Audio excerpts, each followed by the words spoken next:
Alright mga master, so welcome back ulit sa ating YouTube channel. Bali today, andito tayo ngayon sa San Narciso, Quezon. Ayan, so medyo malayo-layo yung ating biyahe. So kararating lang natin. Bali ito yung ating bagong project. Ayan, so maliit lang itong mga master. Bali ito ay ano lang, 4x5. So ano lang, 20 square meter lang po yung laki nitong ating ginagawang project. Ayan. So bali ito ay ano, tawag din school supply. So, tindahan ng mga gamit ng mga estudyante. Yan. So, bilihan po mga master. So, bali ito guys, sa high ceiling to. So, simula sa ating finish floor. So, yung ceiling natin dito ay aabutin ng 315 cm yung ataas natin. Ayan. So, mataas high ceiling tayo.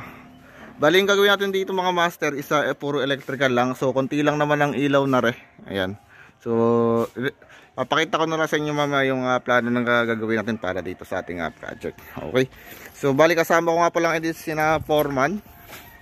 Hindi si Foreman ngayon. Ayan. So, pa pala ngayon. Ayan. Bali magsisimula na rin naman tayo rito. So, sinsilan lang naman gagawin muna natin. So, after natin masinsil lahat, papakita ko na lang sa inyo kung ano yung magiging layout nitong ating bahay. Okay. So, bali tatlo lang tayo nagawa. Ayan si Utoy. Yan. So, tatlo lang tayo rito nagawa. Bali bumiyay pa tayo ng Agumaka to San Narciso. Bali Quezon din naman kaya lang ay medyo malayo lang yung biyahe. So, simula sa Agumaka, so nasa 73 km yung layo natin.